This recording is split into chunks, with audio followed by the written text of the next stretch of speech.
Witchcraft. Apparently, that is what I practice, according to some medical professionals in a wonderful community I'm in.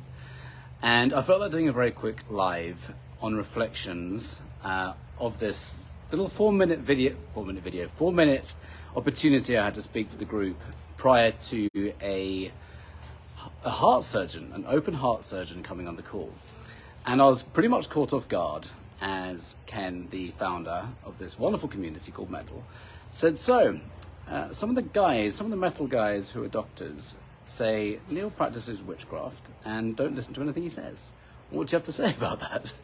So unprepared, I laughed in incredulity as to this suggestion. And I said, right, what can I say and honor at the same time what they are saying? And I said, it all comes down to various wake-up calls that I've had in my life, which have got me to think very differently and outside of the box.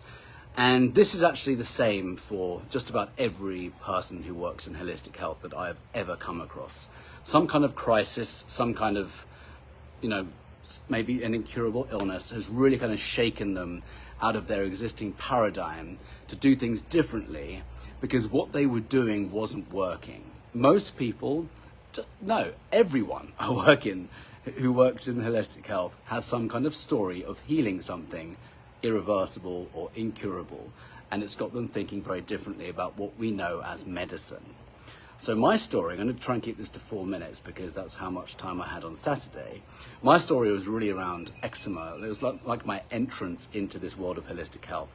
And I was always given, by the Western medical community, steroid creams which have left pigmentation on my skin, prescription moisturizers full of nasty, toxic ingredients which should never be on your skin, antibiotics when it got particularly bad, which harm your gut microbiome, the very organ you want to heal with any kind of skin condition, or any kind of chronic inflammatory health condition for that matter.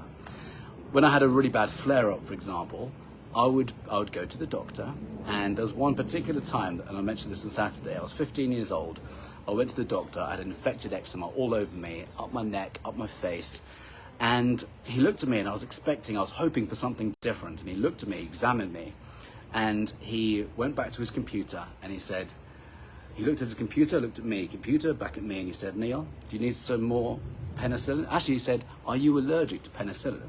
And I said, I don't think so, that's an antibiotic. He said, okay, do you want some more Betnovate? That's a steroid cream. Do you want some more moisturizer, Diprobase?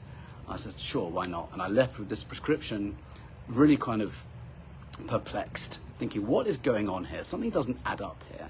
And as I was walking up the high street to the pharmacy, I was looking at this prescription, and I had this intuitive knowing that something wasn't right with the medical system. Fast forward 20 years later, I'm a fast learner, I realized that there's quite a lot not right with it, which is why many people get sicker and sicker and sicker when they're taking drugs, which most people still regard as medicine, because that's what we've been led to believe since the moment we're born.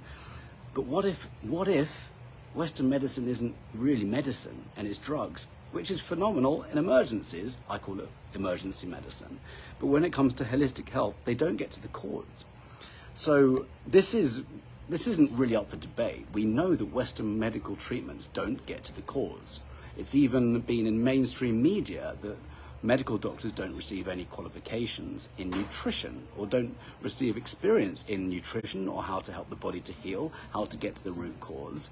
Not getting to the root cause, for me, is like your warning lights on a car dashboard coming on and just putting a bit of sticky tape over the top of them instead of taking your car to the mechanic and getting it fixed at the cause.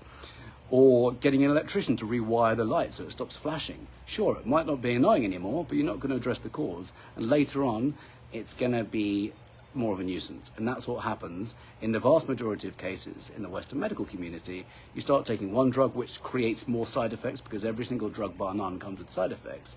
And then you start becoming more kind of dependent on drugs. So a few years down the line, it's not unusual to be prescribed another drug, and then another drug, and then another drug. And by the time you're 60, 70, you've had your entire vitality stripped from you, unless, of course, you go down the holistic path and come off them. So I think there's absolutely a time and a place for drugs and for what is known as Western medicine. However, if we ignore the underlying cause, we're missing the entire point of why we got sick in the first place. No one gets sick because of a pharmaceutical drug deficiency. I think we can all agree on that. So why is it we aren't being instructed and coached along the idea of getting to the cause? The body is a phenomenally powerful, intelligent system. And if we just take drugs, we're missing the point, and we're going to cause more and more damage to the body, which is what happens in the vast majority of cases. So various wake-up calls have caused me to go on a different tangent. Took me from one way of living to a completely new way of living. I used to be in real estate. I wasn't in holistic health. So this caused me to venture down the holistic health route and help a lot of people since 2015 with a focus on chronic inflammation, which is underlying just about every chronic illness that we know about. Also, during my quest of going down this research quest, which was weirdly inspired by my dad's stroke, which I just innately knew in my intuition, my innate intelligence was telling me it didn't have to happen.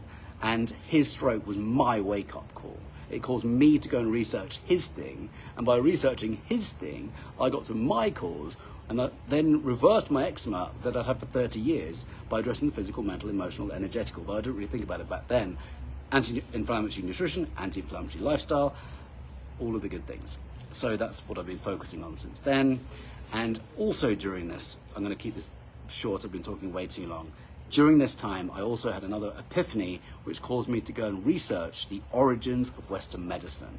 This is one of the best histories, or most important pieces of history I believe any of us can ever learn, and the entanglements with all of the three-letter organizations, the mainstream media, governments, lobbying. It's a huge rabbit hole, but it's so freeing once we figure out how the systems work, because we can take our power back, heal ourselves of anything. In my view, there's no such thing as incurable illnesses. That's according to one form of medicine. What if the body can heal anything? What if the science of epigenetics is telling us, and this is actual science, that the body can heal anything, provided we create the environment within to allow the body to heal itself? This is solid science, it's been around for decades. So we even know we can regrow organs. It's quite phenomenal. The body is a phenomenally powerful self-healing machine. So if we understand the origins of Western medicine, 1910, Flexner Report, Rockefeller and Carnegie overtaking modern medicine, they got rid of all natural approaches to medicine, they created a drug and surgery industry which has become nearing $4 trillion medical industrial complex which controls just about everything we can think about. If we understand that, get to the origins, then we go, what is medicine? And hang on, what is this warning light telling me? Underneath here, I'm going to put the first chapter, the opening chapter of my new book, which is being released on the 1st of August. It's called The Wake Up Call. So I go into this in more depth. If you're still with me, thank you for watching. So that's my kind of feedback on being told I practice witchcraft. Do you think I practice witchcraft? You let me know. Physical, mental, emotional, energetic, pillars of vitality, how to get to the cause, how to get toxins out of the body, put fuel back in so the body heals itself from the absolute core. Let me know what you think. Thank you for watching if you're still here. Oh, and Magnetic Vitality is also launching a week today, and we're going to be exploring the physical, the mental, the emotional, the energetic, and tomorrow I'm going to be talking about the physical. Thank you for watching. Happy Monday.